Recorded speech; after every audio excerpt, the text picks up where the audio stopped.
This is Guardian Radio 96.9 FM. Fresh news, smart talk, all day.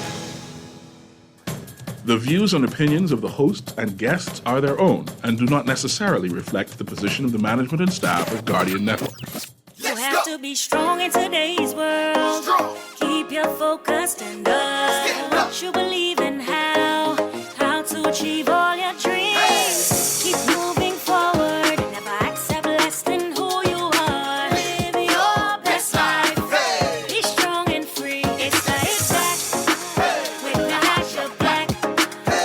It's the Hit Back with Nahaja Black. It's the Hit Back with Nahaja Black. It's the Hit Back with Nahaja Black. The Hit Back with Nahaja Black is sponsored by the Cancer Treatment Centers of America, BTC, Baja Retreat and Spa, and the Water and Sewage Department.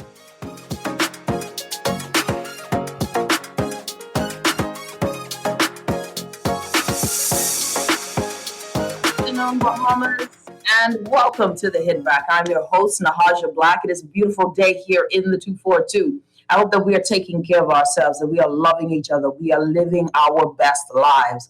I pray that today is a day that's better than yesterday. For those of us who are in a bad day, that you continue to have hope that tomorrow will be better, that this too shall pass, and that we will overcome, that we are more than conquerors through our belief in the Lord. And if you don't believe in God, then believe in the power that is invested in you, that you will overcome. And that is the kind of day that we are having. We are living in some different times, y'all. We're living in some extreme times that are emotional.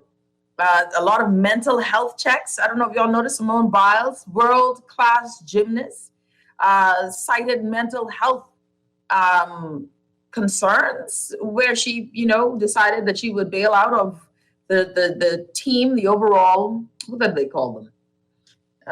What is that gymnastics thingy when all of them, they go in together? What is it called? I can't remember. But that event where all of the team is a team event with gymnastics. I can't remember the term for it. But that's something that I think, mental health has become a big deal. Hello to everyone who's watching online on YouTube and Facebook, to everyone who's listening via radio, via your app. It is a pleasure and an honor to have you today, every day, when you tune in to the Hit Back, 4 p.m. to 6 p.m. on Guardian Radio 96.9 FM. Mental health is a big thing. The mental health of during COVID, I think everyone has been touched in some way with some form of mental distress, others more significantly than others, right? Some will be very stressed out. Others have found a way to cope. Others are still trying to find a way to cope. Worse when you have, the looming concerns of death, right? Like this talk of that you get it and you might die. That is stressful in and of itself. Trying to live team finals. Thank you, Shervin. Olympic team finals. Yeah, that's it. And Simone Biles did a health check. She went to do a vault and just didn't complete it and needed that check. We had Naomi Osaka do the same thing, not in the Olympics, but in Wimbledon and whatnot. And I think she just lost her individual match in the Olympics. And we have so many of this issue with the mental health side of COVID and what these times have done to us. And I think it's important, as everyone else gets a chance, do a spot check and take care of yourself. Do a mental health check and take care of yourself. Good afternoon again to everyone who's tuning in. Do a mental health check. And it's important. Why do I bring that up? Because, today, my good friend, C.A. Nuri, I see you got knocked off. He'll be joining me as co-host today. But we got a lot to talk about, right? One of the things that is that I think is consistent, that has been going on through this pandemic, and after our first, 4 months, 5 months into this thing last year, is that we've reached a place of COVID fatigue. Fatigue when we hear that the prime minister is doing an address, and most of us are like, whatever, someone else will watch it and tell me what he says. We're in a place of fatigue where we all know that COVID is here to stay. How do we stay in the same space with COVID? We've got the church pushing back with the orders. We've got, business owners pushing back with COVID orders. We have this morning Rupert Roberts, owner of Super Value, said, we have to have brutal measures, brutal responses. The competent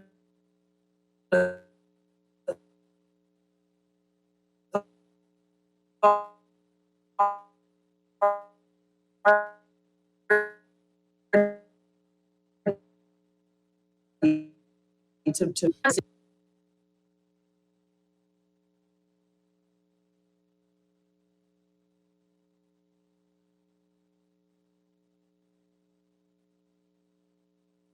All right, technical issue with my internet. I'm back and running. It's wonderful COVID. That's COVID fatigue for you right now. just can't keep running. But one of the things that we have with us, immigration. Just found out before I came on air, more immigration officers getting COVID. Right, more immigration officers at LPIA, now at Hawksbill Hill. Is it Hawksbill? Hawksbill Hill. What is the name of the hill? Head office getting COVID-19. We know that it is, within the community spread. We're not hearing, there's a lot of things we're not hearing, and a lot of concern that is out there. Can we rein in the cause and the concern? Super value, like I was saying before I got interrupted, I don't know where I got cut off, but Super Value owner Rupert Roberts is calling for more draconian measures, right? What type of draconian measures? Well, obviously he doesn't want another lockdown. Or maybe he does, I'm not sure. But I digress. These things are all cause for concern, all cause for COVID fatigue, right? So there's some things that I think we need to touch on. Like yesterday, I had the owners of Spa Solutions, Skin Solutions, and Baja Retreat on the show, talking about some of the measures just being, for lack of a better word, they feel targeted, right? They feel targeted, their industry. Well, I was informed today that there's another well-known spa that is running that got an exemption. This is what frustrates me with this whole process. If anyone remembers, just recently, we had a graduation in Grand Bahama that ended up becoming a national discussion. And after saying that graduations had to be canceled the day of, right? After that being said, they turn around and after the media and the press get involved, they're given the exemption. No standards created. The school is then allowed to have a graduation. Well, ladies and gentlemen, before even having those spa owners on the show yesterday, I find out that the local well-known spa, and it had to be confirmed, was given an exemption. Here is where my problem lies with the competent authority and with the entire office. And I went ahead and asked the owner of Skin Solutions, did Natilla Saunders, did you know about the exemption for the spas? No, I didn't know that was possible. Can you reach out to the office of the Prime Minister? I've always been reaching out. I get no response. But there is a well-known spa that got an exemption, ladies and gentlemen. And I tell you, it's like the wind in your sails when you know which spa. It's a powerful one. No, and listen, I'm very happy that the spa has gotten an exemption. But my challenge is that we have to, why isn't it that one can get an exemption and all just don't get a letter? Why does it have to be an exemption? Just declare like you declared everything else that they would be closed. This is why the competent authority is getting so much heat, so much flack, so much pushback for his decision making. This is why we have COVID fatigue. This is why when he calls a press conference, right? When he calls a press conference, we're barely listening because it doesn't connect. If he was an accountant, he would be fired because his words and his deeds don't reconcile. He cannot reconcile accounts. He cannot make what he says and what he does come together. He cannot function on getting people to trust. And I won't blame him. You know why I won't blame him on this one? I take it back. It ain't him. Because it was the Minister of Health who only can execute, and who's not the competent authority, mind you, can only execute what is deemed important from the competent authority. But maybe you want a buffer. Maybe you want a buffer. And the good Minister Wells knows quite well how it feels to be thrown under the bus. You never know. He might be okay with being thrown under the bus for making statements that then will be later retracted. But how is it that the one can get an exemption and the others have no idea? This is where the reconciliation of words and deeds do not connect. This is why I believe that we have a high level of COVID fatigue.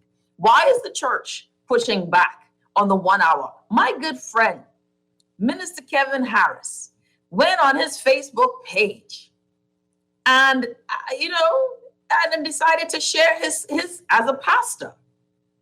He wants to be strong in his position, that as a man of God, no one can tell him how long he could worship. Bishop, what is his name? Delton Fernanda came out strong for the Christian Council. Even though, listen, this is what's so funny about all of this. This is what's so funny. This is funny. The Minister of Health said in his speech, when announcing that the churches can only worship for an hour, said that they would use the Christian Council's rules and guidelines for that. And the Christian Council, leader of the Christian Council said, whoop, there it is. Boom, we'll select to come again. What? You can't use us for this? No, you 1 hour, push back. We'll select and come again. The whole Christian Council say, no, get it together. We don't oblige you. We don't comprehend those rules. My good friend, there's COVID fatigue. The Prime Minister's words don't reconcile. It doesn't reconcile. I mean, I got so many things going on with people and their concerns. I had a call today, first thing this morning. Nahaja, what are your thoughts on mandatory vaccination? I said, hey, where you get that from? I haven't heard anything about any mandatory vaccinations. But did you not hear that that it is going around, that it was suggested by those in health that the doctors may be required, that the health officials may be required? I said, maybe. They didn't make an announcement. But we need to be out there and proactive.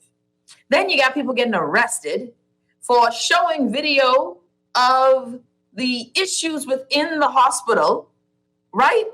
And my good friend CA says, are they a whistleblower? Do you consider them a whistleblower or a trespasser? Because that was the charge, whistleblower or trespasser. And I'll tell you where I stand with that right now. I think that, no. I'll wait for my good friend CA to come on so we can have a further discussion. Are we whistleblowers when we go into a space like the hospital and record that people are outside on the porch and it's raining? Is that a whistleblower or is that a traitor? Is that a trespasser? Child, I tell you, my good friend CA Mary. CA, welcome, buddy. How you doing? I'm doing well. I'm glad that my mic and everything is working. I had some concerns earlier, but I'm here now. And I say, free the whistleblower. Free the whistleblower. That's what I'm saying. Free the whistleblower. Yes.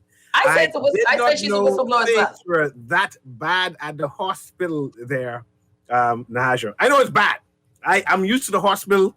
I concluded that this is as good as it gets. I expect to go to A&E and see people on the passageway in the corridor, laying on the floor. I expect them to be sleeping on the table and on the chairs. I expect to see them on the gurney. And I walk past them and say, oh, you sick, eh? Oh, hey, Miss Sarah, you here too? I've been waiting here from 8 o'clock this morning. And I know it's 11:30 p.m. I expect such things. That is, to me, service that should be expected. But I did not know that we had persons in the hallway receiving oxygen, that there are oxygen tanks on the porch, as you go by. And mind you, the competent authority, the Ministry of Health, doctors in general have warned us that we will exhaust our capabilities due to COVID. And a few weeks ago, we know that Dwayne Sam was on your program and mentioned that we are to that breaking point. But to see the breaking point clearly in your face, was it rain, to know that Bahamians were scurried to the next side to avoid getting wet, that the door was open and that the splashes would have still hit them, and that mosquitoes who came from the wet rain were buzzing and humming. And they said, well, my God, if it ain't COVID, it's dengue fever. What you going to do? This is normal. This is a new normal. To see it in my face, it gave me something sobering to think about.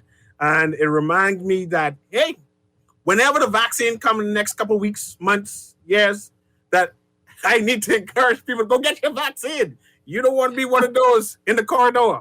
So get your vaccine. In the months to come, whenever the vaccine finally reach. Yeah. You can't get it now. You can't get it now. So don't go rush nor try and make no appointment. Please don't catch COVID on the line. Yeah. You're trying to get a vaccine. Don't try to go make no appointment and get COVID while you're trying there, because there is no vaccine for you. No, that's for no vaccine. That's people who waiting for the second doses. Yeah. But let it go. Yes. So when it finally comes and they make an announcement saying reach, right?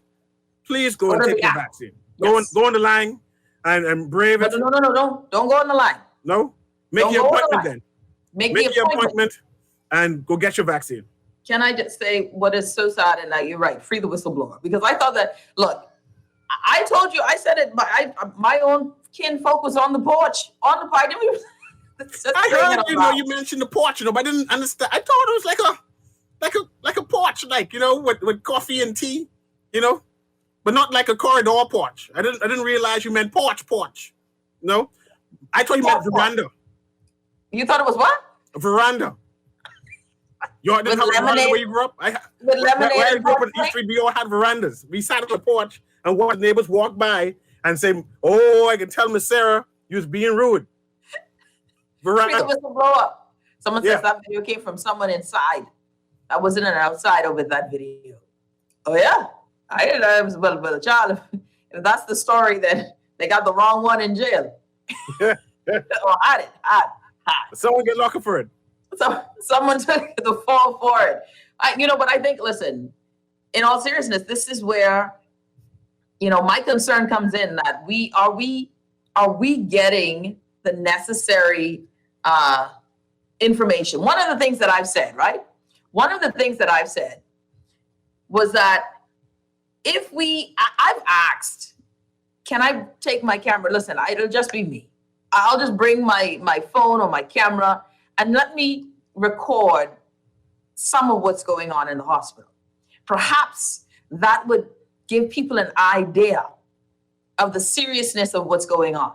So when physicians speak and say, we need help, that maybe, we can get that response. When folks see that there are no beds, that we can get a response that is more so, that takes away from the, do you know anyone who has COVID? Nahaja, we had that.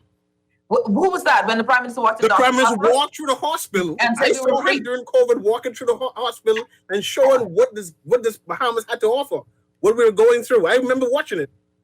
No, you remember watching it? I remember that. And it was clean too. And it was clean and crisp. And we were delivered and there was no more COVID. Yes. Right? He was. And something changed. Which campaign minister said, we deliver? We delivered. The campaign in 97. 97. Well, I guess he took that and he embedded that in his spirit because they truly believe that they delivered. Now here we are with I think a broken promise and a prime minister who's under pressure. Who was under pressure because he was touting that this was something that he had beaten and that he had the wherewithal. The PLP could not have done any better. That Brave Davis was, because remember that this was a fight between the narrative of Brave Davis and Dr. Minnis, and Dr. Minnis was winning the narrative of the tactics used by the competent authority worked to curb the tide. Nevertheless, notwithstanding that during these weeks, Cecil, and you've been on my show, right? Where we've had doctors, different doctors, Sabriq, Dr. Pinder on the show saying that their physicians are out and with COVID and sick and morale is low. We've had Dr. Millicent Bassett, head of the Doctors Union on the show saying that in full PPE, saying that they need help. We've had nurses on. We've had Dr.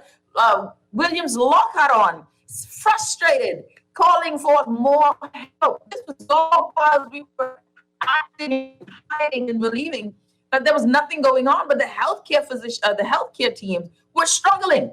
So now we're here, Cecil, 100 deaths plus deaths after the campaign of we were good, we're doing well, Doctors Hospital walked through 100 deaths post that. We're having a press conference by the Prime Minister on this. And I think that is where my disappointment lies. This didn't have to get this bad. We are where we are. But my thing is, at what point and how much more could we have done to stem the tide? How much more could we have done? And I hear you, Nahaja, and I want to stop you there. I see that perhaps you are levying too much criticism on the Prime Minister because I appreciate what the Prime Minister Not the Prime Minister, the competent authority. The competent authority. And forgive me for using the wrong term, the competent authority. I've seen the work he have done. I've seen when he has pivoted and things change. And I think that this third wave again has changed the narrative and the way we look at how we react to this pandemic. And again, you will see that the Prime Minister, I'm hoping this Wednesday, that he would pivot again. And he have no other choice but to pivot. And I find that every time he pivots, you see that the Bahamas bounce back and that he comes with new ideas. But this time, it was a long period of delay, and and the fatigue that we were speaking about today has started settling in, right? Where we start questioning, when will the competent authority address us with a new plan, a new adjusted plan? I want to also point out that once upon a time, the PLP had a medical task force. I'm not sure if you remember that. But Dr. Melinda Evans, maybe it's her name. I'm not sure. She was on the debate, I think, leading the debate. On the debate. Yeah. She gave a parallel alternative or the PLP's plan on what they can do to combat this COVID pandemic. They are now falling mute. Mm-hmm. They haven't come to the public at all. They haven't given any suggestions or criticism on what should the government do. Because of that, the competent authority is unable to react to the criticism, react to the suggestions, because there is no checks and balances anymore. Just critique and criticism. So they too have failed. They too have failed by not producing any alternative narrative on what the government can do. I think, this is where I don't agree with you, and I hold no brief for the Progressive Liberal Party at all. But where I disagree with you is this: we hired. I hired my Prime Minister. I hired this government. We hired these people. And if I was the Progressive Liberal Party, if I was any other third party, many times the suggestions that were given were ignored. Yes. At this point, what more should be done? And if the people who are at the helm, my frustration, and people will say, when you keep saying, sounding the alarm, Cecil, this is bigger than critiques. This is 284 plus lives. This is where I am. These are mothers and fathers. For the York family, this is a mother and a son. This is all of the unnamed people we don't know who died in this pandemic. Before, the challenge for me is, what could we have done to save lives? That's my thing. What could we have done narrative, differently completely to save lives? And where I am is, if you gave yourself the sole power to drive at the table, did you ensure that if you had a table, you put the Knights Round Table and put the smartest people, not politics? Politics can get people killed. Politics can ruin an economy. But when you have heart compassion, you want to be the sole powerhouse, use wisdom in that to save lives, 284 lives. I could care less how people feel about me, Cecil. I really don't care. The Progressive Liberal Party sits in opposition. We're going to deal with them how we wish to deal with them come election day. The DNA sits in opposition. The BCP sits in opposition. They cannot make policy. This is my government. This is my Prime Minister. Dollar whining, walking around making ads for 284 lives. That's all that matters to me, Because listen, when my family was in the number, I was afraid that they might be on the list of numbers. So it hits different for me. It hits different for me because there are people who need us to say, you could do better. I'm not here to appease the masses. This is for my people who are leaders to stand up, to rise up to the occasion, and to do more than pander, to do more than dollar wine and soca fest, and then decide which rules apply to who in this pandemic. 284, bro. Nahaja, you remember some time ago on your show, you had a program, let's do some recommendations to the competent authority. Yep. A list of things that you think that they overlooked, didn't see, could not do, or did not consider. Yep. And a slew of lists. I believe it's a top 50. And in weeks to come, you see that coincidentally, the competent authority adopted one or two, three, or maybe all of those suggestions. I know it all now, but not a soul has given any suggestions. See, governance is not just the government in power. No, governance also include the opposition. They make up the government. The PLP is part of the government, even though you might say no, but they are part of the government. They have a duty of care to us. when you see that this particular administration are having challenges, when we are at war, and we are at war with this pandemic, all of us as citizens must come together and put our shoulders to the wheel. And I'm not sure if the PLP administration has done that, right? They were doing it now. I'm not saying that they wasn't doing it, but now they've pivoted also because I think they feel that election is in the air, and they're no longer pandering to us, but now pandering to themselves in terms that they got to get back into power. By this time, they should have created their new list and say, Mr. Competent Authority, even though you fall in slack, even though you ain't doing your job properly. See, I'm not running away from that. Here are a list of things that we are recommending that you do immediately, and send that list to you so you can take credit of that on the show, and let's move forward. But right now, you know what? Something is wrong. We need to have a pivot, and I'm not sure and necessarily think that our competent authority has it. So somebody else needs to come and give the solutions on what we need to do. Or we will lose this war. We will lose this battle, and there'll be more than 284 lives. There'll be quite more. And that's the thing. At some point, there has to also be an olive branch. Leadership says, this is the olive branch, because we have to take a break. The Progressive Liberal Party, or Brave Davis, just won his litigation through IRCA, to tell the Free National Movement to stop running these negative ads. Apparently, that were on camera. I never saw them. I don't know what the ads were. That means that there's some bad blood. Leadership now is, again, moving away from all of our feelings. Leadership now has to extend the olive branch. I believe that if you disrespect someone publicly, you should apologize publicly. You don't apologize in private after you disrespect someone publicly. So if the Prime Minister wants ideas, you and I both have seen it. They tried. I don't know how good the ideas were by the Progressive Liberal Party, but they did give ideas, right? Is there a meeting with the competent authority in recent time called the DNA leader, called the PLP leader, called Ali McIntosh, BCP? And I know you say related small party, but nonetheless, we all have an idea. Lincoln Bain, even. Lord, you can imagine that would be a wonderful meeting. You're going too far. Right. Just don't let him bring no devices in, because the meeting will get recorded. You're listening to the Hit Back with Nahaja Black. We'll be back right after this. The Water and Sewage Corporation advises customers and residents of Claridge Road that the corporation will commence improvement works beginning Wednesday, July 21st, 2021 to August 6, 2021 from 9 a.m. to 3 p.m. daily. Customers should note that there may be some interruption in water supply during the works, and the motoring public should note that there may be some traffic diversions around the work area.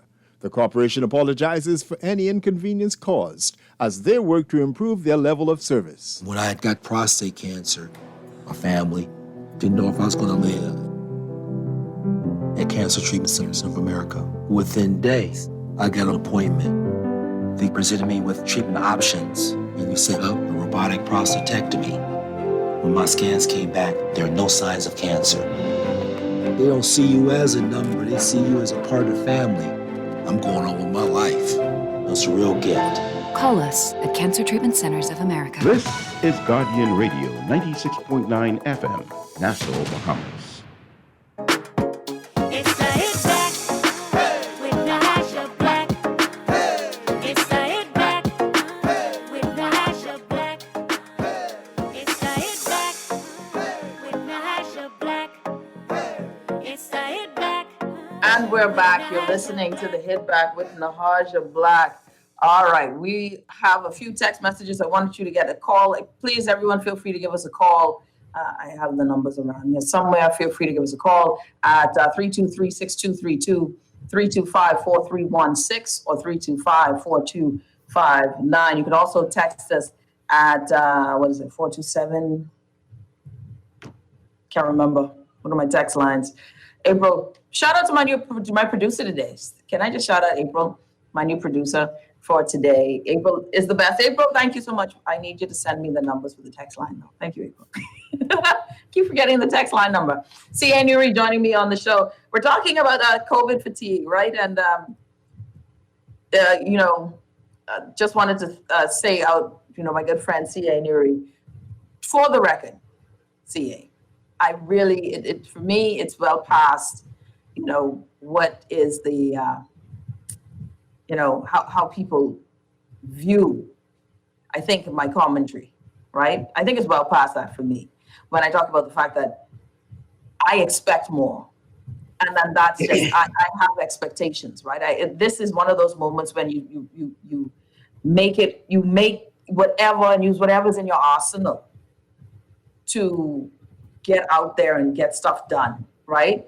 Where I think was going to be interesting now, Cecil, with where we are with this with COVID, knowing that there's no room in the inn, knowing that there is no more space, that people are being sent home because of the lack of space, knowing that we have far more sick people than we have staff to take care of them.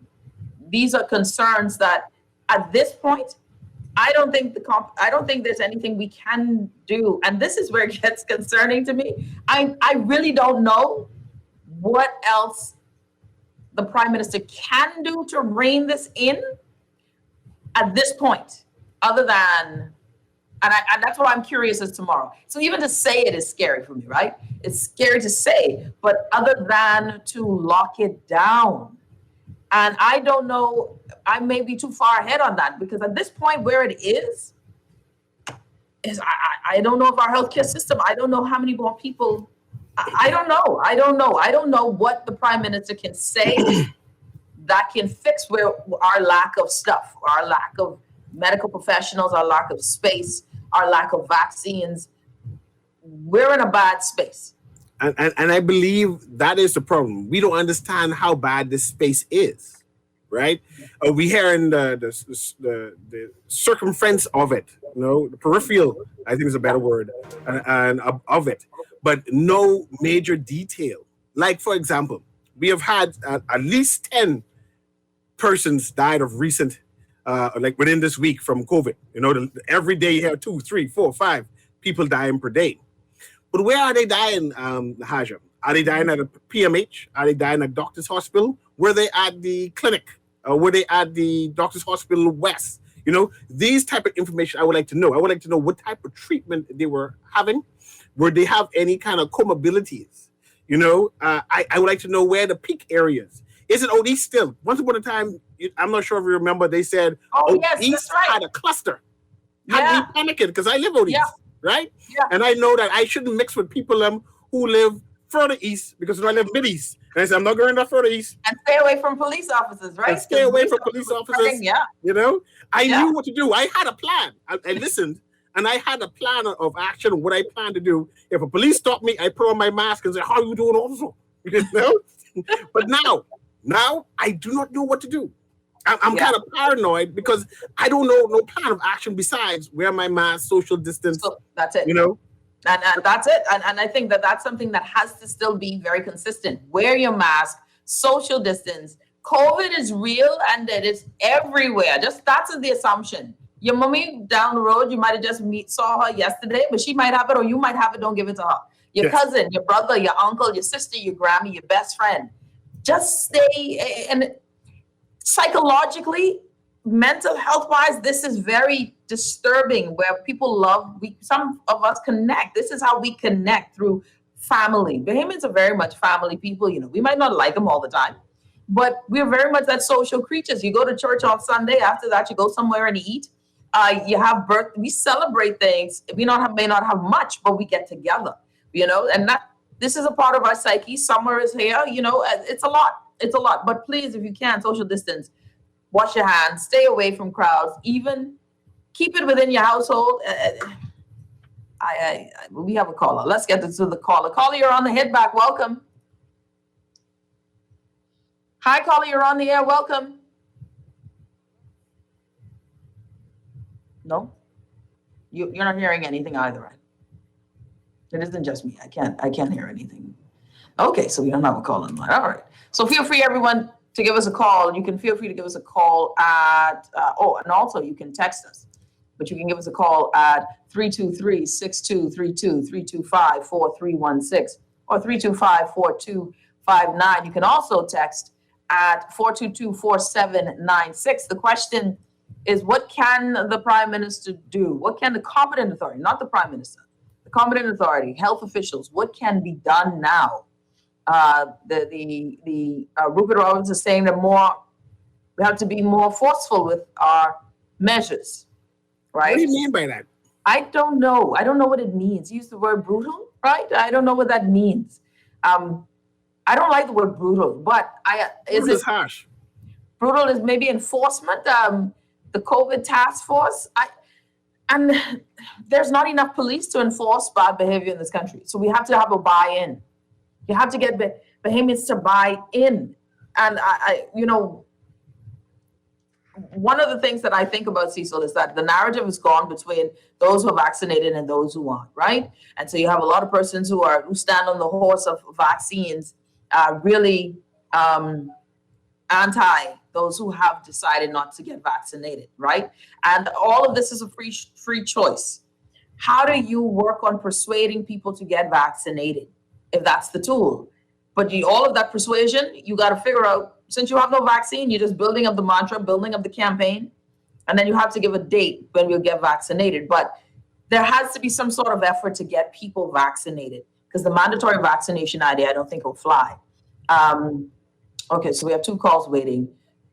Caller, you're on the head back. Welcome. Yes, good afternoon. And good luck. How are you? I'm well, and you? I'm going to get better soon as the 10th of May, 2022. I was happy to know that this man is going to take us there.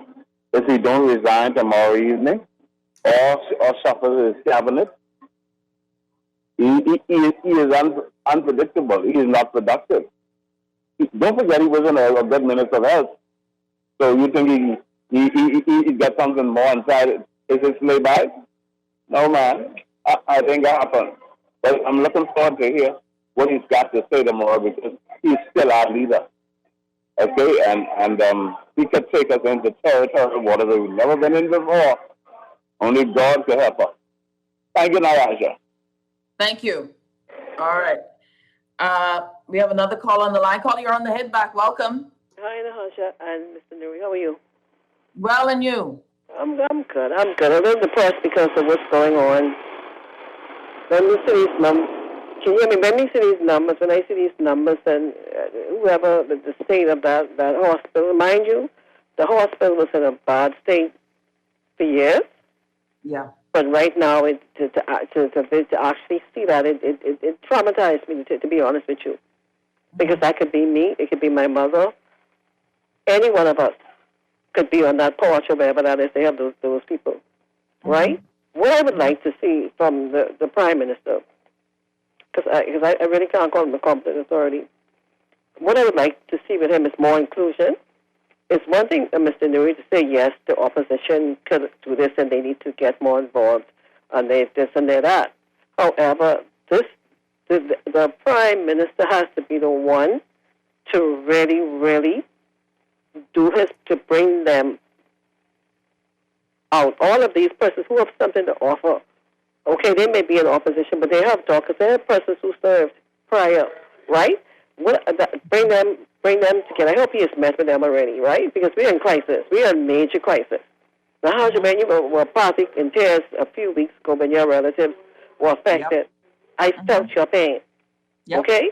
What I would like to see him do as well, try whatever you can do with those doctors who don't have a contract, who are already working in that last year working there, and bring them back. Bring them back.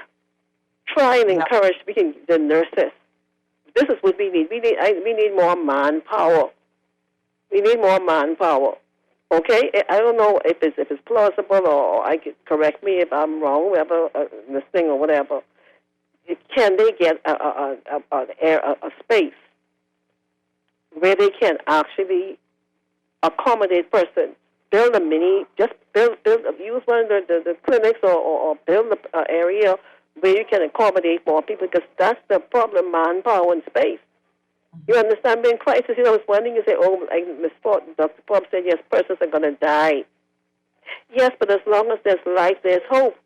And we have to try to save every life as possible. And, we can't just say wring our hands and do whatever, but take whatever measures that you have the power as the Prime Minister to do to save our lives, because we have our children are being affected. Children are being affected, and these persons right now, school is about to reopen soon. You understand? There's too much things being held in. We are little, and guess what? The great big United States of America, they can have whatever, break out or whatever they have over there. Surge. Watch what they're going to do if these numbers in our little Bahamas continue to climb, and see what's going to be. Going to be forced into a lockdown. Okay, I just want them to do what they have to do. Come together, the opposition, and Mr. Davis, whoever, you all have to continue to work towards getting more vaccines in here, more tests in here. You all know it's one thing to say something, but you have to participate as well. So, continue to reach out to the Prime Minister. Continue, and before I go, Nahaja, and Mr. Nui, hello? Yeah, no, we're here. Yeah, what I want them to do is to please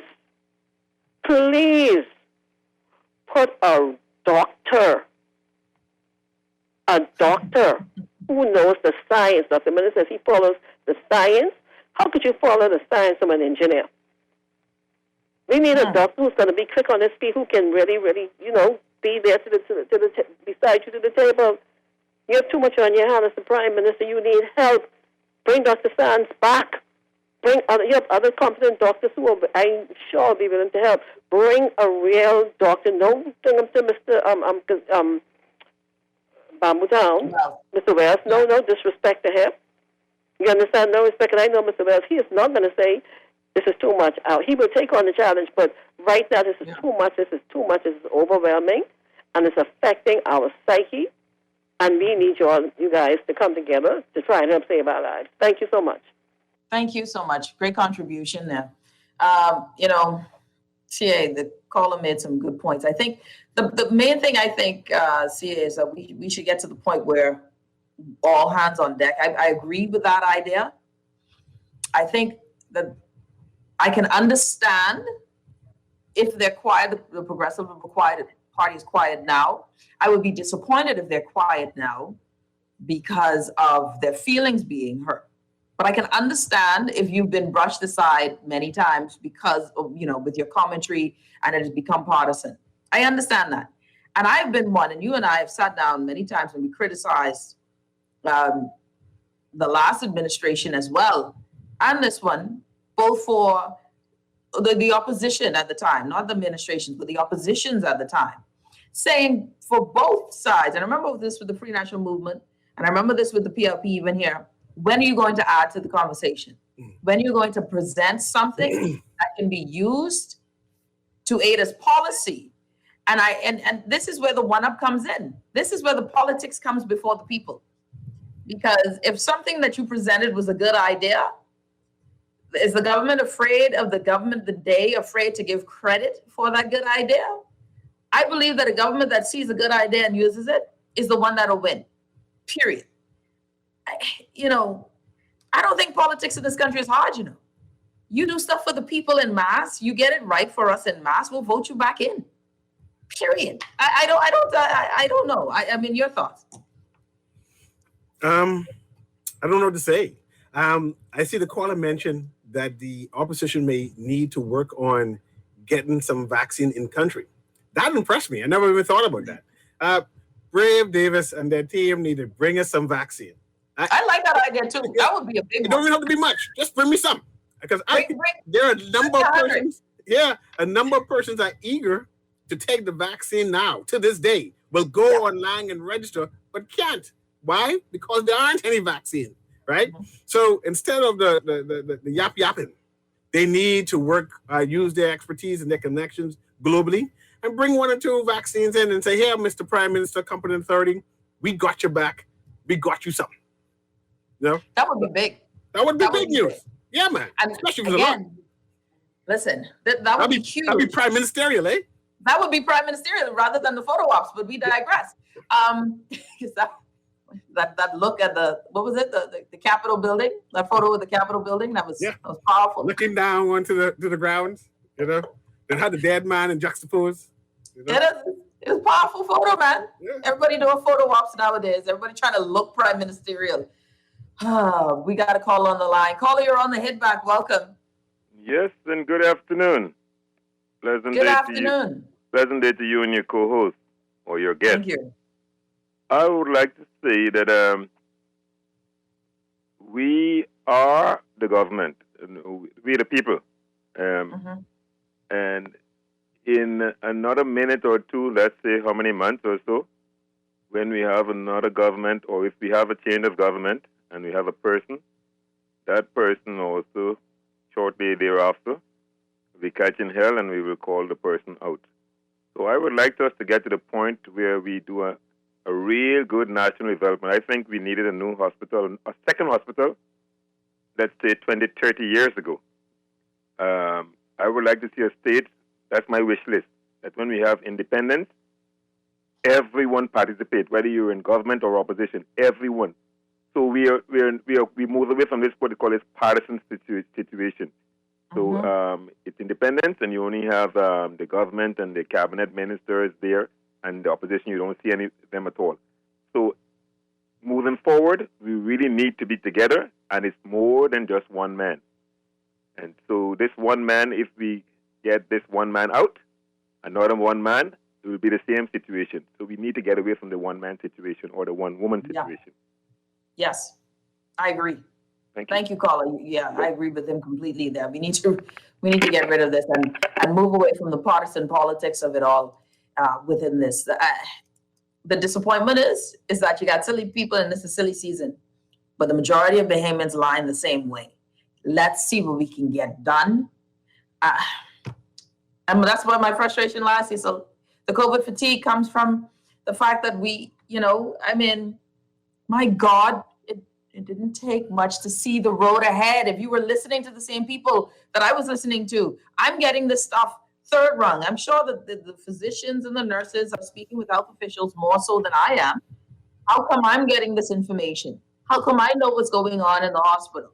How come I could tell you from months ago, we're already in a third wave?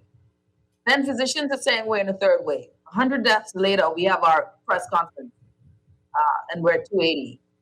And now we're going to have the prime minister speak days later. That's where my frustration lies. So, Nahaja, what do you expect the prime minister to say? What topics you think he'll bring out? What information you anticipate come Wednesday night? Boy, that's a good question. Let's get this caller first, and then let's answer that. Caller, you're on the head back. Welcome. Nahaja. How are you? I'm fine. Sound like you got all the answers. Because I don't know. I don't know. I mean, you sound like you all the answers, but remember, the opposition is not silent, They know what's going on. They realize, and they're being realistic about what's happening around the world and how governments are dealing with this COVID matter. And I don't think it's a matter of you saying that they're not checking. They realize what's going on and what the government is doing, and I'm sure that they realize the government is doing this every day, trying to adjust as they go, because this is nothing in the playbook. And so it's not a matter of them being quiet. It's a matter of understanding the complexity of the situation. You see, and there's many, I don't know if it's you, but many talk show hosts in the past was carrying on, we need our constitutional rights. You need to open the place, and you're always carrying on, putting pressure on everybody else, almost having a heart attack on these talk shows.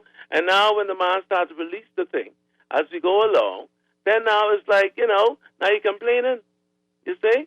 So I trying to figure out, what do you want? You tell me, close the door. Please close the door. I say, I ain't close the door. Then I close the door. Okay, I close it for you. Then when they open the door, you complain. Right? It's one step at a time, man. I got people in Canada right now telling me, well, look here, whatever you all are doing, you all doing a great job. You all ain't perfect. Okay? I got family living all over the world. So, we have to be patient. Yes, you can say the Prime Minister, I don't think this is a good idea or whatever. But, everything takes time, and you got to be patient. I hear you having issues, and don't stress yourself over this, my dear, because this is a plague that God has allowed. Okay? This COVID has come here to straighten all of us out in many areas of our lives, And everybody blaming government. This is a test for all of us. Yes, they have a responsibility, but we all have a responsibility also as citizens. But I don't have, like, it's on the radio. Yes, you can criticize, but how long you could be complaining? Certain things they're doing well, certain things they may have some missteps, but they're moving in the right direction. I mean, look at the people coming now into the country, and the economy starting to move now. We have delivered this thing, Nahaja, but all this criticizing. Sometimes you know what God will do to us. Something. Since they're ungrateful, that I can do something with you all, I can be wasting what you have.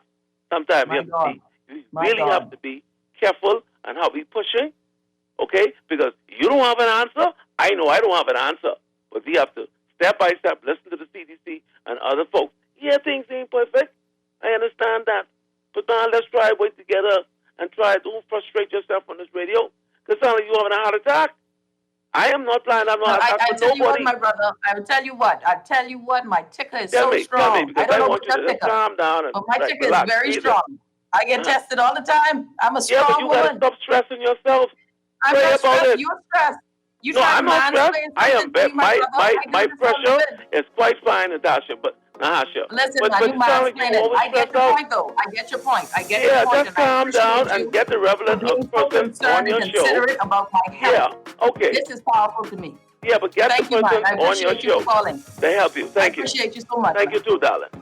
All right. I love when I get mansplained too. It's always a powerful experience. But I appreciate that he's concerned for my health. I appreciate that. Cecil, I think you never was concerned about my health before. No, but I am very alarmed that the gentleman said that God sent this plague for us. So I'm concerned that I get punished because of your sinful people. And I said, Lord, keep me safe. We gotta go. We can take a break. When we come back, you're listening to the Hit Back with Nahaja Black, Guardian Radio 96.9 FM.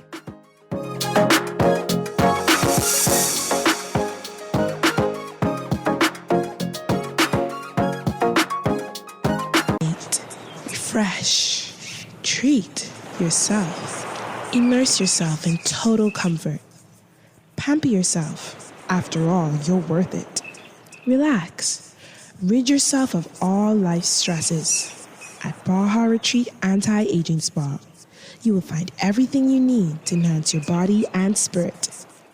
Call today at 323-6711 and begin your journey to serenity at Baja Retreat Anti-Aging Spa.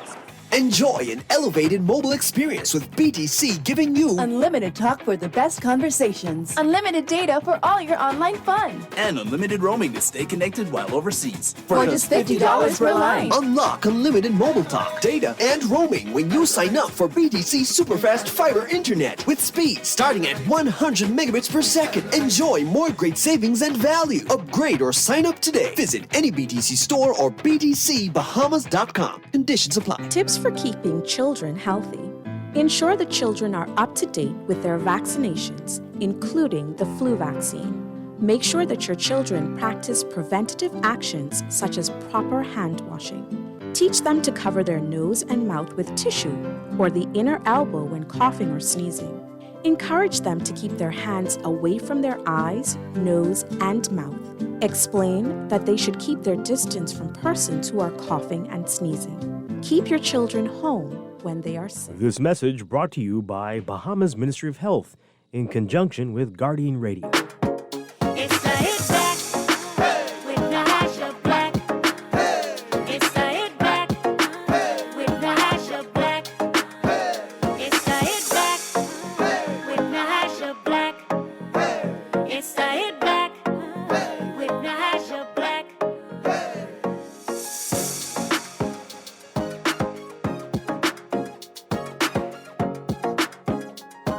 And we're back, as I told to make sure my heart is in the right place. You're listening to the Hit Back with Nahaja Black. It's a beautiful day, everybody. Hope you're taking care of yourself. Today's show, we're asking, what is the competent authority going to be saying tomorrow? We have some other things that are in the news today. My good friend, Sia Nuri, joins me today as my co-host. Some other things that are in the news today as we answer that question, Sia, right? Because I think the Prime Minister... I would not be upset with the Prime Minister because I don't know what the other option is other than a lockdown at this point. So you may be cool with a lockdown? Well, what I do think is that we have to be told to what extent or how bad it is. I think the Minister of Health tried to give us an idea, but if there are no rooms in the inn, if we are out of ventilators, if we're sending people home who are unable to breathe, if we are unable to care for folks, and people are now dying in their home, if we need to know what this extreme is, then we need to lock down. To the extent of the community spread, if the Prime Minister explains all of that and that's his option of a lockdown, then I don't know what else he could do. And that's where my frustration would be, is that we could have done more before this point. And to get to this point, that's the last remedy. That is the amputation of the limb. And you believe a weekend lockdown would solve our issue? It can't be no weekend lockdown. You know there will be no weekend Friday, Saturday, Monday the holiday, and Tuesday I could go out on road, just Loon Road on Tuesday. Grand Bahamians will be like, why are we always getting locked down in Nassau, New Providence? Grand Bahamians they're a little bitter on us, Grand Bahamians, I've been noticing the Grand Bahamian slight. Y'all people, why are we always getting caught up in Nassau problems? We okay? I believe Grand Bahamians should have some serious PTSD. Whenever something happens in New Providence, they get cut in too. But I'm curious as to what the Prime Minister will say on Wednesday too. But we got some other things I want us to get to. Some text messages I want to read. Then I want to bring on the Bahamas Constitution leader, Ali McIntosh. They recently put out a press statement, their concern of a possible mandatory vaccination for healthcare workers. And that is something that has been floated, that has been, intimated by the chief medical officer at one point, intimated, not something that she was forceful, and it's something that's been happening or being talked about in other parts of the world, and some countries have pushed it. Nurses are falling down dead. Non-vaccinated nurses. Yeah, but listen, I'll take the vaccine. I'll tell you this. Save our nurses' lives. What? Listen, I'll tell you this. I'll say this. Nurses' lives matter. Nurses' lives definitely matter. Yes. And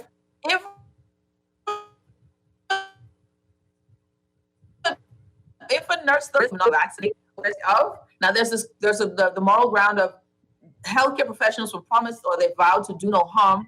So by the rule of their work, they should be vaccinated so as not to spread the virus to other people.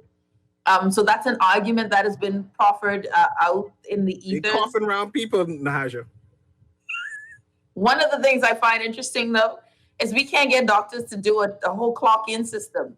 How in the world doctors don't clock in. They refuse to clock in for hours work. How are you going to force people to take a vaccine if that's an idea floating about? So I think that's interesting. Let me read some of these text messages before we get to that. Who is that person who just called? All right. Nahaja, I'm so tired of all of these old school minded people with their theocracy talk. The God I know doesn't test and kill people. Humans may think so. People argue that to rid themselves of responsibility. God requires us to do our part. Good. Nahaja tells CA, in all fairness, the man didn't say God sent. He said he allowed. I don't agree with how he delivered this message. Okay. Someone said Nahaja sounds like a minister groupie, more than concerned about your health. Someone says, Mrs. Black, only God can help us now through this. I don't have any faith in the PM. We need a new leader with a vision and a new mandate from the people. The PM has over 16 months to strengthen the healthcare system. Lockdowns and restrictions are just as dangerous as the virus itself. Listen, and I don't believe many people are going to be open to that lockdown idea at all. No one likes to be locked down, period. I don't know what other strategy he'll employ. I don't know what other tool does he have at this point? Except the city markets. Them food stores like lockdown. Now listen, they stay banging, right? There's not lines to be around. Lines to be wrapped around. Everybody hungry. In fact, there's call for lockdown. You're in lockdown again. No, no, it's been a rough week. Sales down. Call for lockdown. Lock it down. I will say something about lockdown and food. We always eat more. That's great. I tell you, food stores is big business. So anyways, I want to bring on, and everyone, please keep texting. We got a lot of text messages to get through as well. We're going to bring on leader of the Bahamas Constitution Party. Real quick, I want to hear their position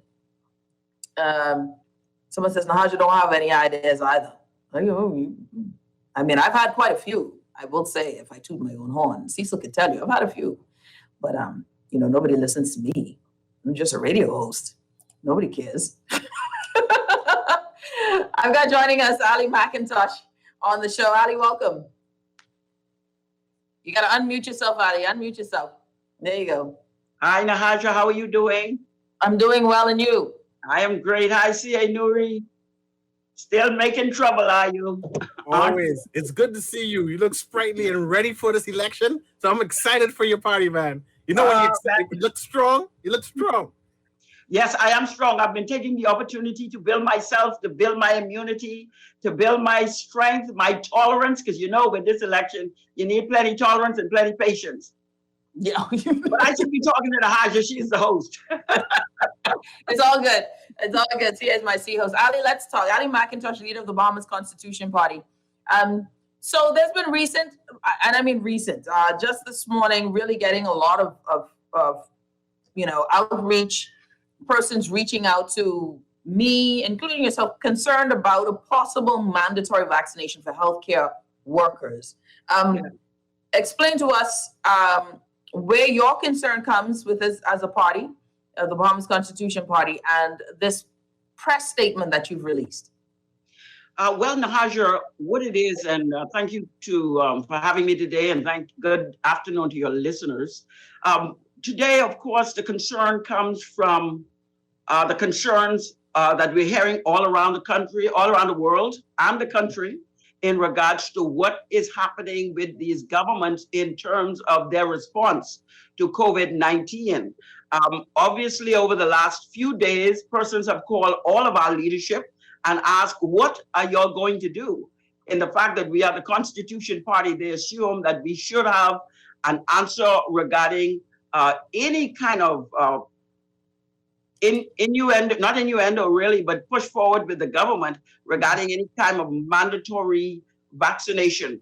Of course, we heard the chief medical officer was intimating that probably healthcare workers should be vaccinated, and that's their consideration. Of course, all around the world, and organizations are putting that forward for it to be done. And I'm telling you, with that being said, all across the world, our government, as you know, the Minister administration has been doing everything almost verbatim of what's been happening out there with very little consideration of the local community.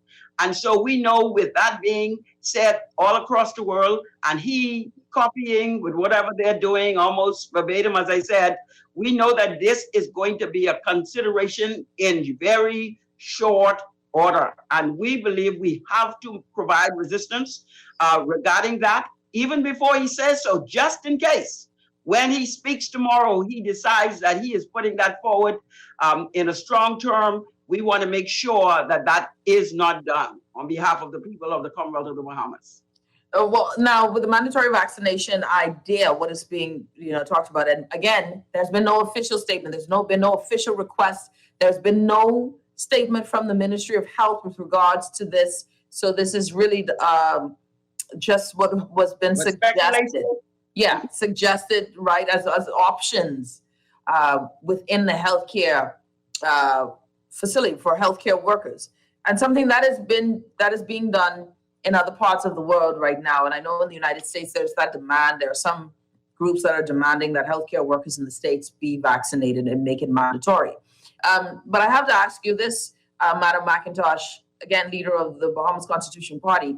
Has there been any physicians who reached out to you and said, we need your help in doing this? Or is this something that the party is doing on its own? No, as I said, persons reached out to us over the last day or two. I am speaking with persons in the church community. I know they have a great problem with the religious implication of some of the restrictions, but also regarding the mandatory vaccination. I have a church leader, and we'll be talking about that in very short order. We will talk about that. We have persons in the media industry. We have persons in the entertainment industry. Of course, we know that the Nurses Association have a problem with that because they do not want to be forced vaccinated regarding staying on their job. So it is not just us thinking about it. There are more than probably 80% of the population who really doesn't want to be vaccinated. The fact that we only have 10% of the persons vaccinated now, and a lot of persons does not desire to be vaccinated. They believe because this is a experimental drug, they do not want to be vaccinated. We know the percentage of people who may have died or have been injured regarding that, but people died regarding what? The vaccine? I'm talking about vaccine. I mean, persons.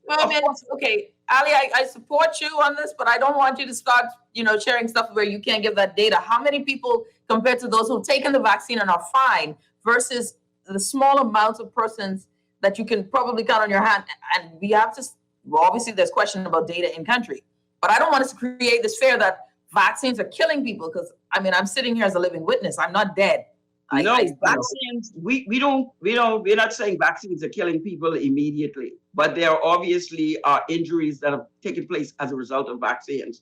There are also vaccines, some of the data that is saying what is doing to your blood, especially when the claim of gene therapy has been put out there. How many of those?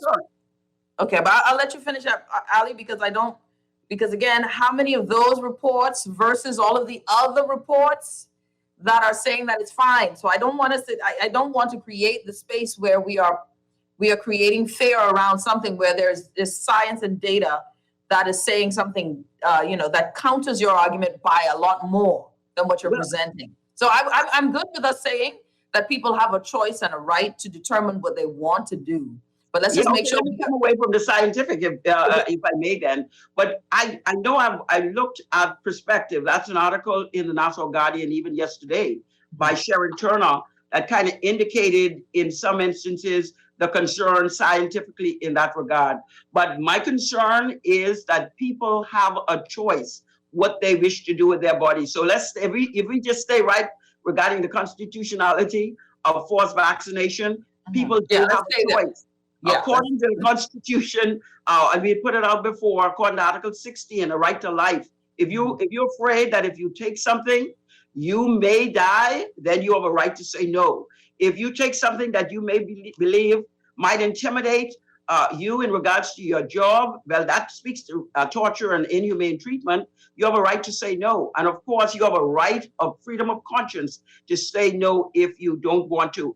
I do believe that the country has been divided to a great degree in regards to vaccination, vaccinated people and unvaccinated people. And that is another issue of discrimination that many people are very much concerned about. How far will we go in regards to where we say people can go and cannot go regarding vaccination and unvaccinated people? If people have a right to choose to be vaccinated, then they have a right to movement in that regard. And I have no problem if they are asking that we test people at intervals. That's quite fine with me in that regard. But we do believe that the government of the Bahamas should not go in the direction. And because they have been going in the direction with everything else worldwide, I do believe it is very concerning to a lot of persons as to whether they will go right there with forced vaccination, even if it's only categories of workers. That is a very grand concern for a lot of Bahamians. Yeah, no, I got it. And you know what? I think that folks who will agree with you on that, that, hey, listen, that no one wants to be forced. At this point, that is not the stance of the government. Some healthcare officials have discussed it, but the government has said that it's not their stance. But I think that I understand your point. Push back against it if you feel the need to. But others will argue that you might be making a mountain out of a molehill. But I get where your point is, though, Ali. Sometimes you gotta people aren't making a mountain out of a molehill, you think? I mean, they're concerned because there is obviously a collective determination coming out of the CDC, out of the World Health Organizations and governments who have discussed as to what should happen regarding going forward. And if this is a determination from them, our government is going in that direction because their demeanor says so. Their demeanor is we have to do, as the Prime Minister has indicated in the Parliament, that we may have to do what it is that is unconstitutional to protect the people. But I think we should be able to choose what is our right or in our best interest when it comes to our own health. And you can only spread COVID if you have it. Yeah, yeah. That is a concern. All right. Thank you, Ali. Thank you so much. And I look forward to reading your statement. I haven't had a chance to read it, but thank you so much. I appreciate you. Yeah, I do appreciate you taking the time to give me a few minutes just to speak about that, but very short order, they will hear more about our pushback in this regard. Yeah, and listen, I understand and I appreciate that, Ali. Sometimes you just got to say it out loud early. Early enough. Early so enough. They know where we stand. Yeah. Thank you so much, Ali McIntosh. Appreciate you. All right. All right, my good friend C.A. Nuri joins me back. That's Ali McIntosh, leader of the Bahamas Constitution Party. Concerns there that this idea floating about of early vaccinations, mandatory vaccinations. Your thoughts, Cecil? We have had doctors died from COVID treating patients, and we have nurses died from COVID treating patients. That's clear enough for me. Yeah. They need to keep themselves safe, and if the vaccine will keep them alive, they need to take the vaccine or don't go to work. They're risking themselves if they go to work. You know, I'm even considering the idea that when this Pfizer comes in, vaccinate all the children. Vaccinate all our children, keep them safe. You know, and I'm concerned. Listen, I'm good with you right now. Once you can show me once I trust, because here's some concerns. I always say, listen, I done had all my children. You know, the vaccine can't stop me from having my children. I ain't sure about that long term. I done had all mine. Jab me. Give me the jab. So there was more time. Of course, listen, these are the truths. The truths are that yes, we haven't had a long time with this vaccine to truly do a long-term study. But every vaccine had that introductory period, I believe, where there wasn't 5 years of it. Well, maybe I'm wrong. Let me don't say that. Not every vaccine. I can't say that. Take it all back. I don't know how long from start to when we first use a lot of these vaccines, when we get to like smallpox and polio and all of these things, what was the timeline between its introduction or the disease and its introduction from its testing to us?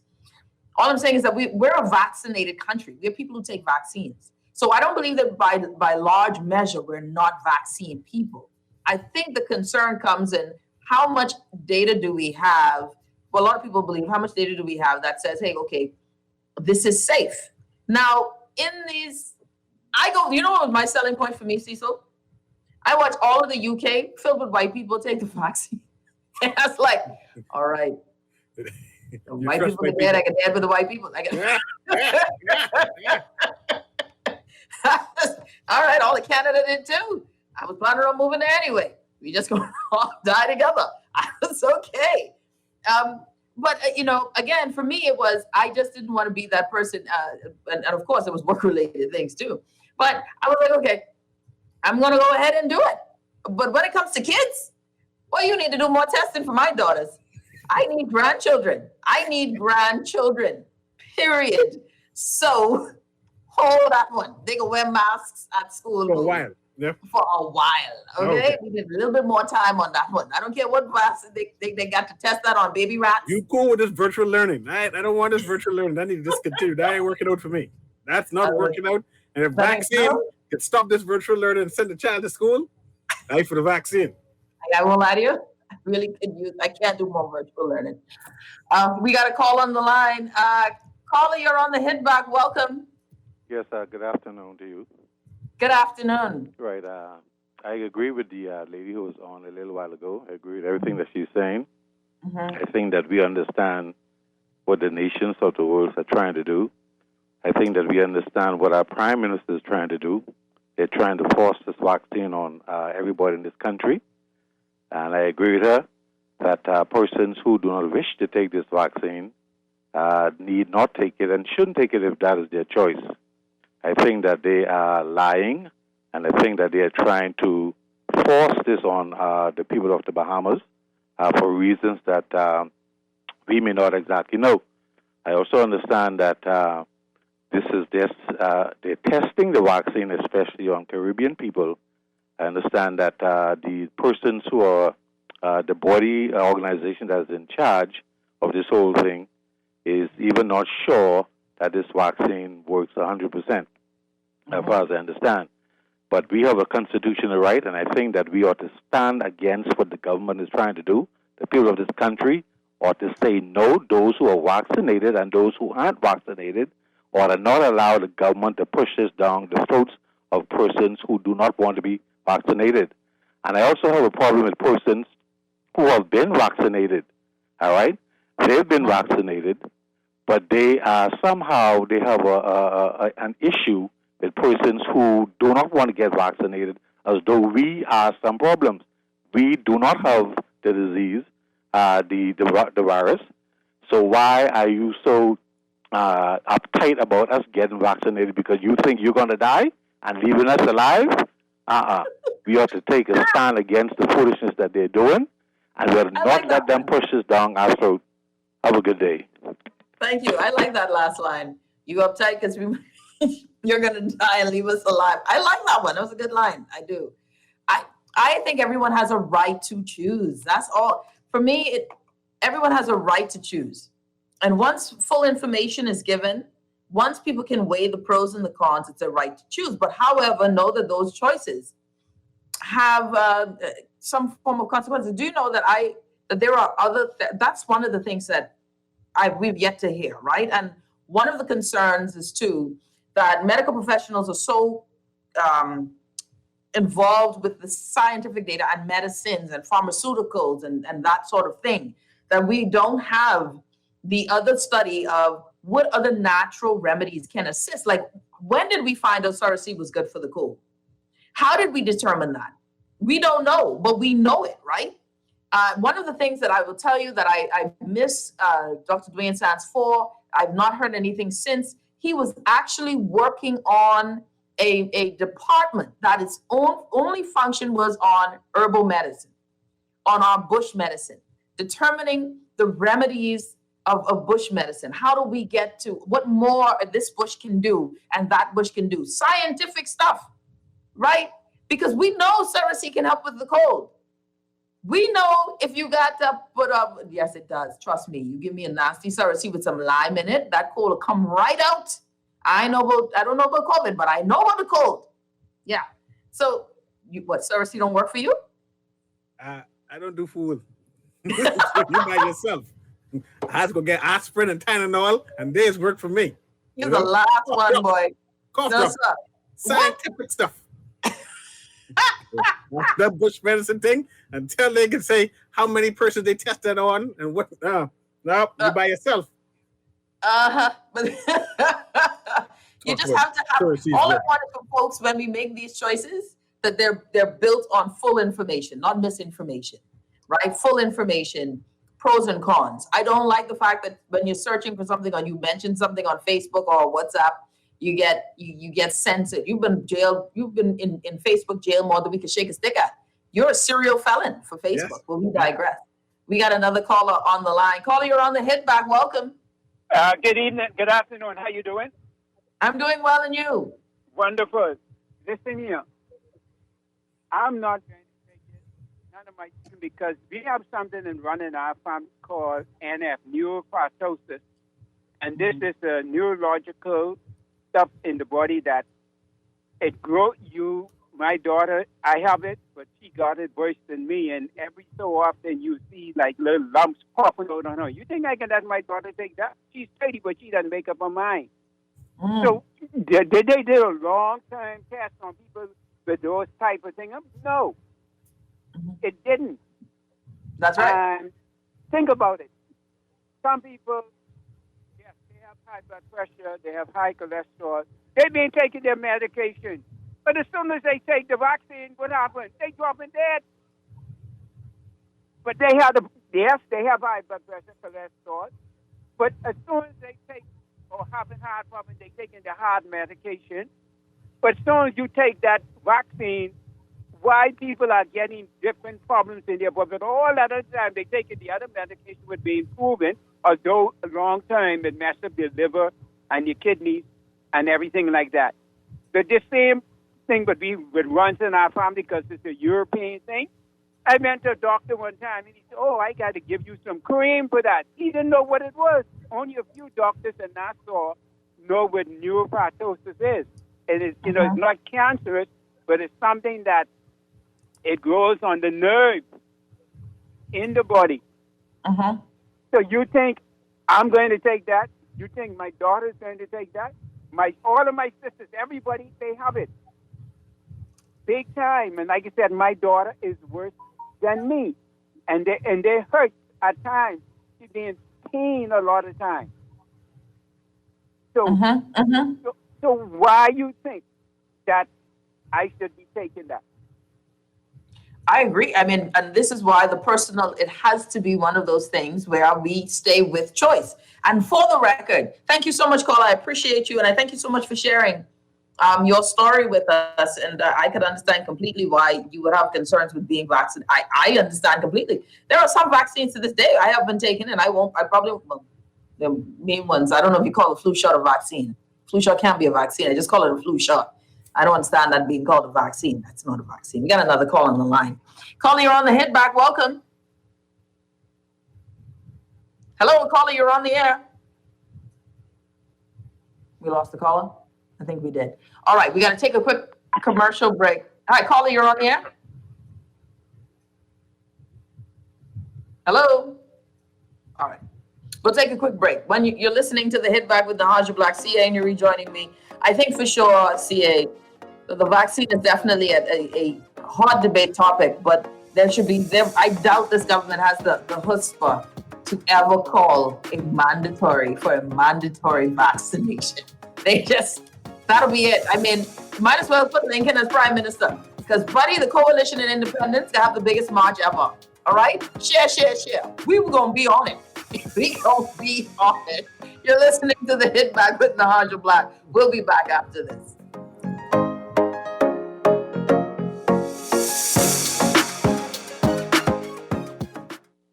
Enjoy an elevated mobile experience with BTC, giving you unlimited talk for the best conversations, unlimited data for all your online fun, and unlimited roaming to stay connected while overseas. For just $50 per line. Unlock unlimited mobile talk, data, and roaming when you sign up for BTC Superfast Fiber Internet with speed starting at 100 megabits per second. Enjoy more great savings and value. Upgrade or sign up today. Visit any BTC store or btcbahamas.com. Conditions apply. COVID-19.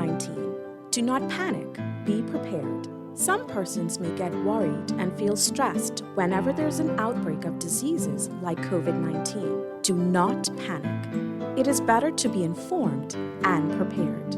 Talk to a healthcare professional about your concerns. Make a plan for how you will keep your home and workspace clean and disinfected. Practice proper hygiene and preventative actions such as proper hand washing and coughing and sneezing etiquette. Stay informed about local COVID-19 updates from trusted and reliable sources. This message brought to you by Bahamas Ministry of Health in conjunction with Guardian Radio. When I had got prostate cancer, my family didn't know if I was going to live. At Cancer Treatment Centers of America, within days, I got an appointment. They presented me with treatment options, and we set up a robotic prostatectomy. When my scans came back, there are no signs of cancer. They don't see you as a number, they see you as a part of the family. I'm going on with my life. That's a real gift.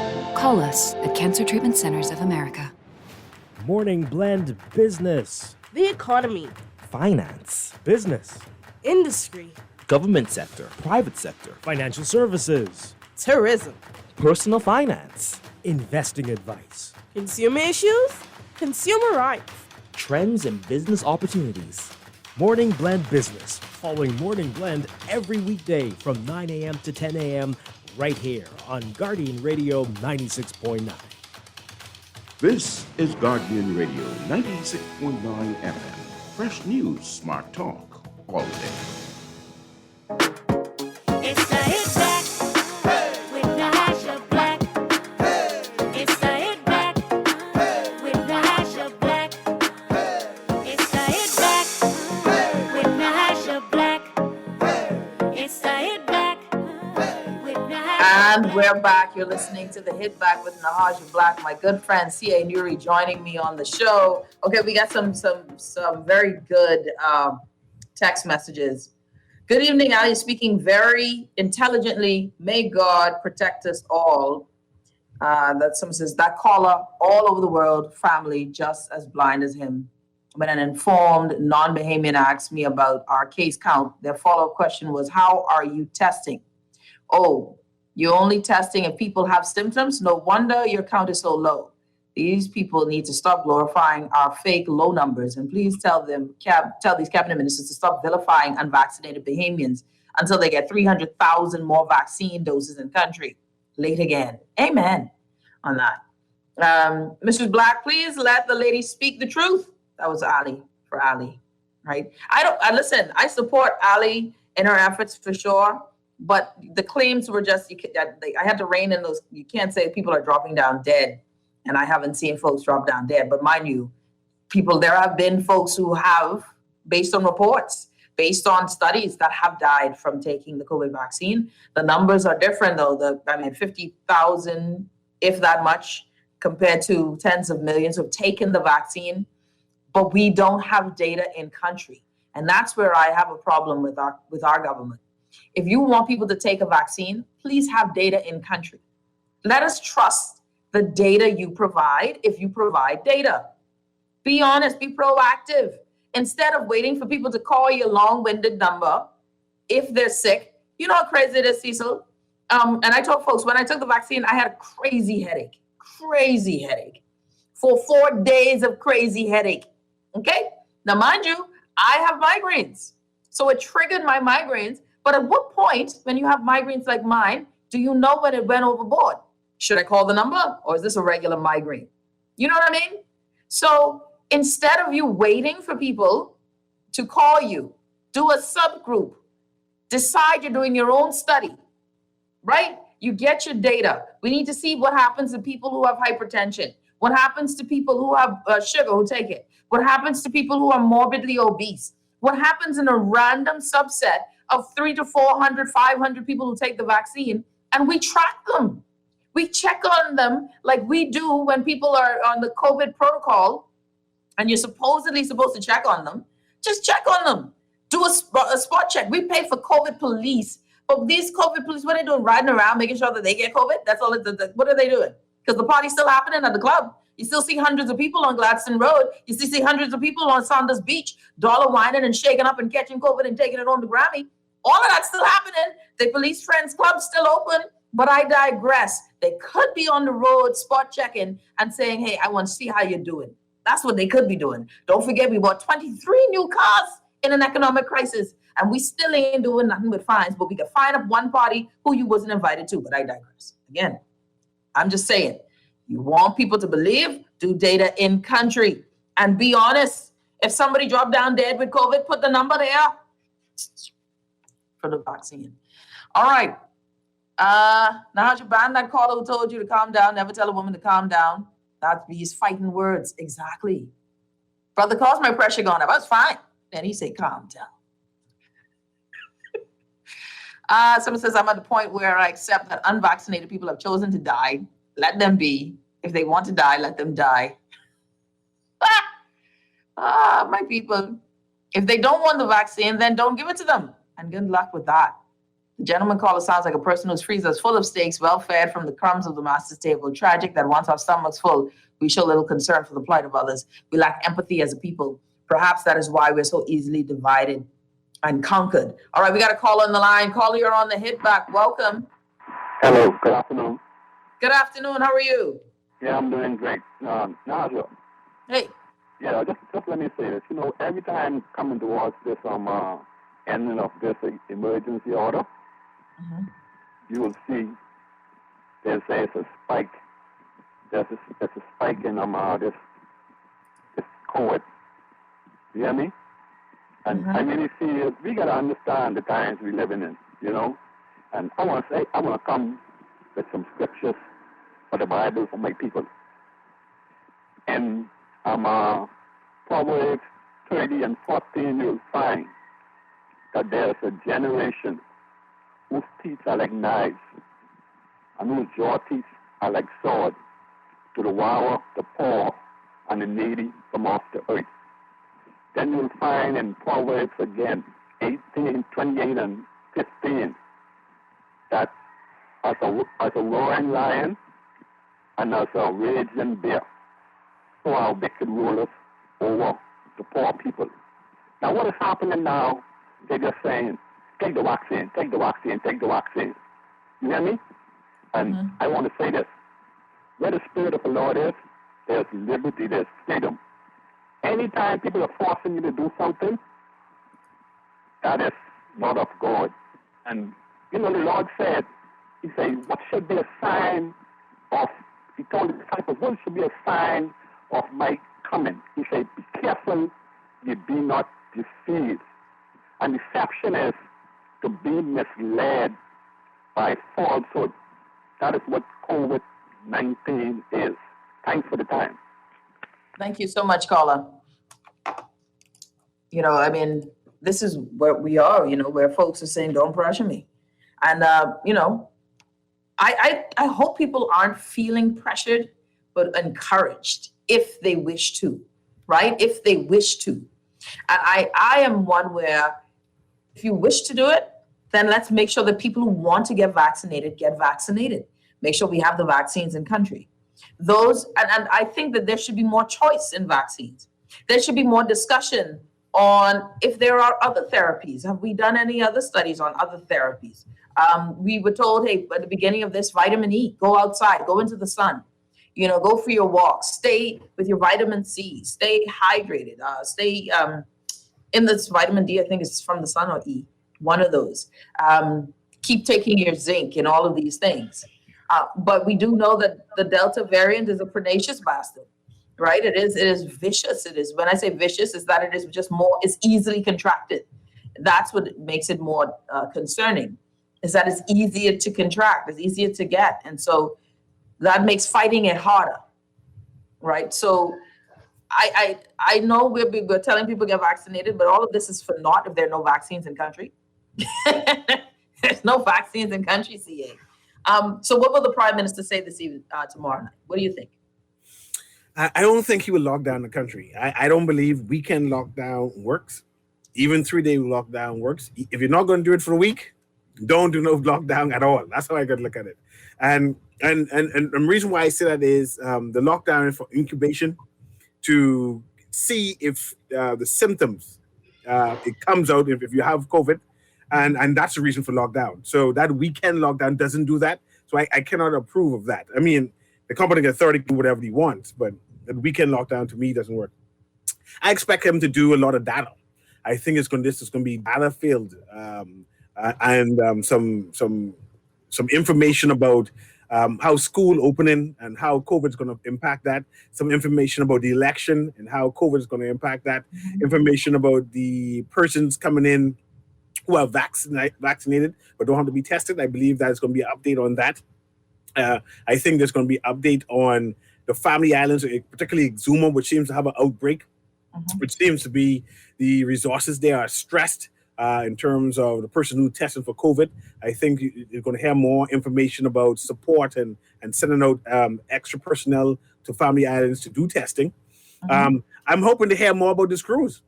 I want to go on my cruise. I'm holding out on my cruise. I think that the Prime Minister is going to give more detail on who is eligible. I think he's going to start with anyone whose surname begins with N. They're going to be the first ones to go on this cruise. And then didn't we have this discussion with this cruise? Someone, I think a health official said and admitted that it might end up being, I think it was Pearl McMillan, end up being a super spreader event in and of itself.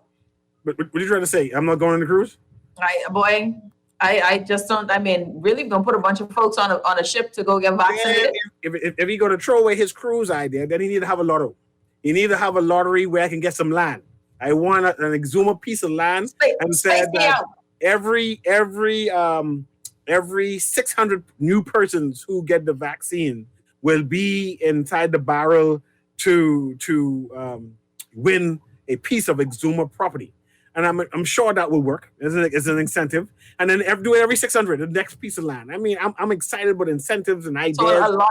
I see what you're saying. So you see that could work, eh? You'll go take the vaccine again, I'm sure. No. Did you hear Dwayne Sands on my show saying he's thinking of getting another shot, the Pfizer? Yeah, I'm for that. I'm embracing that when Pfizer come, I'm going to get the next one. I'm going to get the next one to be. See, I know Pfizer is more potent, so I don't want to turn into the zombie. So I need to. You got. Sorry, you said you were turning into a zombie. I need to go take whatever out there is available. Whatever out there is available, I plan to take. But it's clearly the Prime Minister needs to come with some more incentives, what will encourage the Bahamian public to trust him and entrust the system. And I'm sure that he will be announcing that some more vaccines are in country, not coming. I'm tired of hearing that the vaccine soon come. I want to hear that the vaccine here, right? And that the schedule for the new persons can be on next week, 2 weeks from now, or whatever it is. The specific information to help people and to mobilize people, not this futuristic soon come, maybe if, So I'm hoping that these things work. You're right. Soon come, maybe. Soon come. I think there's going to be a lot of soon come. Right? No, man. I think it's a lot of soon come, but I'm hopeful. Listen. Oh Lord, I'm hopeful. I'm hopeful that we will get. Listen, have you seen Loyola Hall? Have you seen by these vaccination spaces? I drove past Loyola Hall yesterday. No, I went to Fox Hill. Fox Hill was well organized. Loyola Hall had people. I thought Aquinas was open and they were having mass graduation or something. People were parked on the side of the road. I was thinking, this is a super spreader event. The man is real. But in Fox Hill, there's social distance. You stay outside. They call you up. And then it went in very well organized. It didn't take long. Everything took about 15 minutes. You even had a lecture. They had a nurse giving a lecture on what to do and what to expect.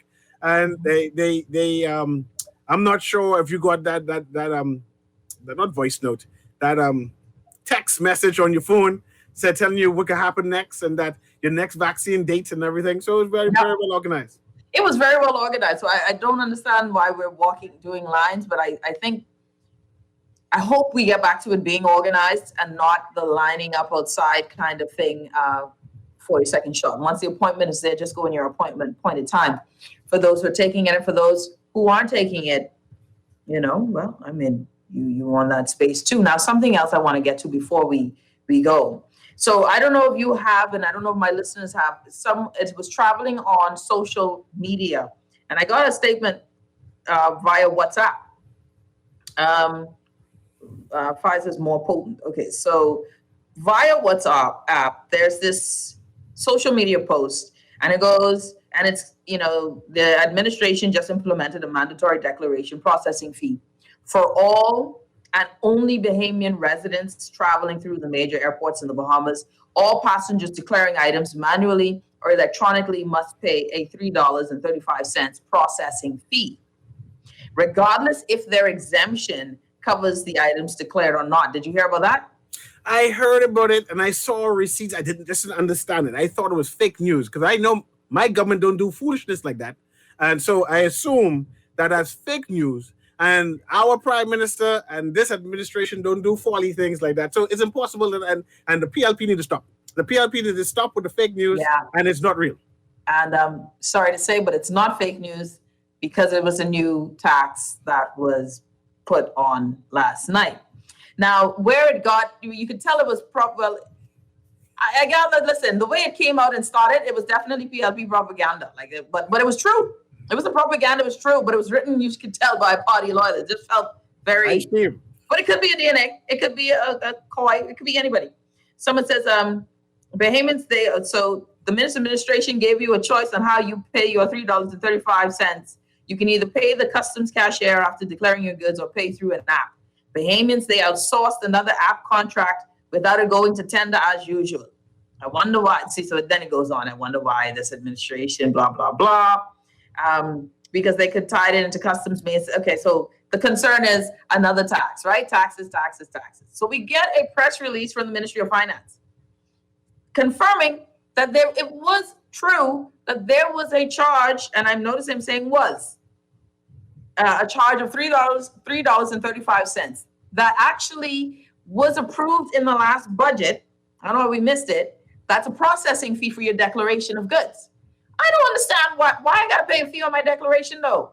I mean, I thought it was free to begin with. When did it begin to cost me money? So it's like a recouping. Since you're getting declared items for free, there's a processing fee. Interesting that it's happening, that it was in this budget. But the government sent out a press release. The government has temporarily suspended the implementation of a customs processing fee approved during the 2021-22 budget exercise to allow for additional training and custom education. So taxes is not going anywhere. This fee of $3.35 is a real fee, and it will be implemented someday. All right? For Bahamians only. Say again? For Bahamians only. Bahamians only. The recent change was made to bring the procedures for air arrivals in line with all other forms of entry, where a small processing fee is changed to support the cost, that again is charged, to support the cost of operations by the Bahamas Customs and Excise Department. All you're saying is you wanted to charge everybody.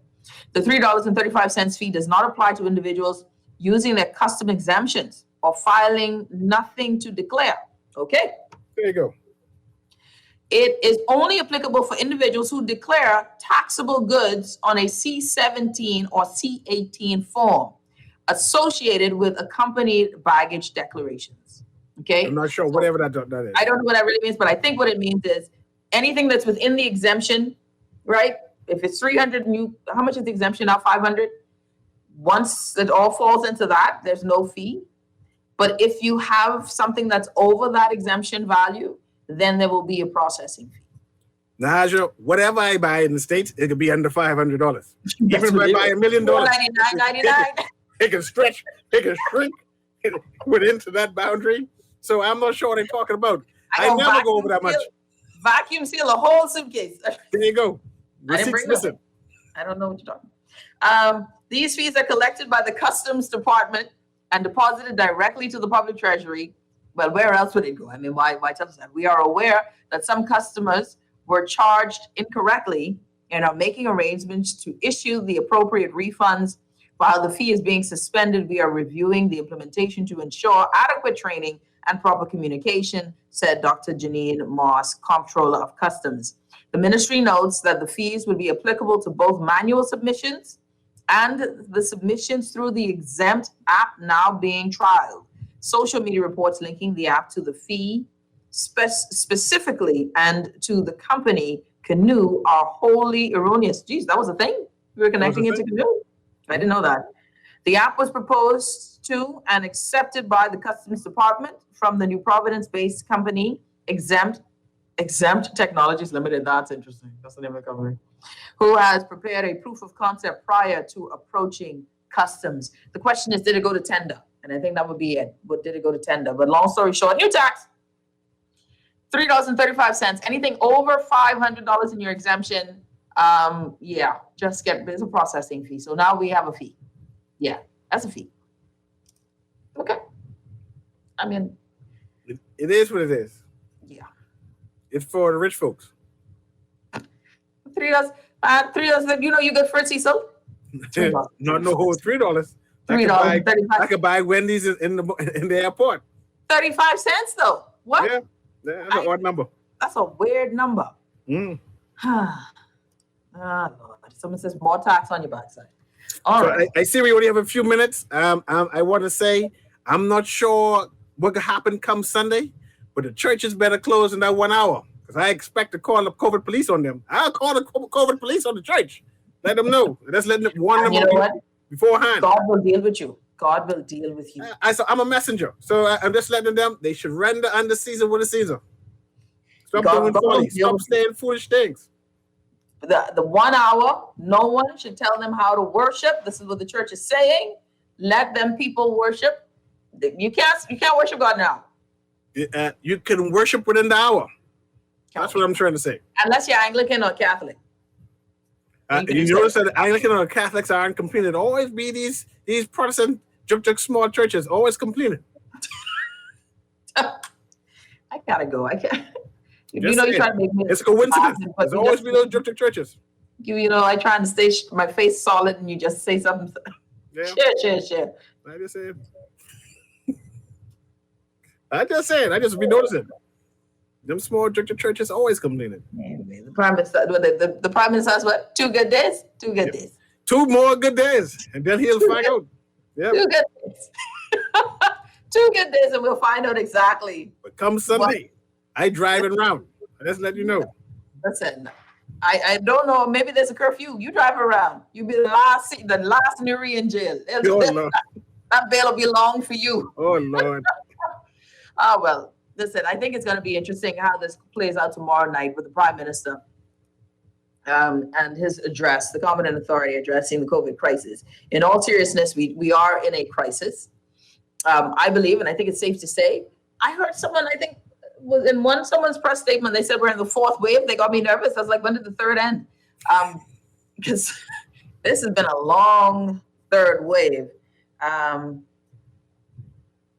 said someone, say everything the colonizer says to do, we do. I'm feeling pressured to take the vaccine. Says if you want the data, 14,252 infected, 12,298 recovered, 284 dead over close to 2 years. The CDC has told you that your symptoms will be mild, so please stop the fair pushing. Look at all this confusion all over the world with this vaccine. It can't be good, but those who got it, good luck. They raised all kinds of taxes secretly. They also slid in an NIB increase. Someone says it's the free cruise for me. It's the free cruise. COVID-19 has a 90% recovery rate. So why must I be pressured to take the vaccine? You're right. Again, you're right. Nahaja, what test do they give to patients to tell whether they have the regular COVID or the Delta COVID? I don't think there's a different test. I don't think there's a different test, but we got to go. All right, CA, thank you so much to everybody who's been tuning into the show today. All of our callers, we appreciate you. You're listening to the Hit Back with Nahaja Black. See you guys tomorrow. We are out.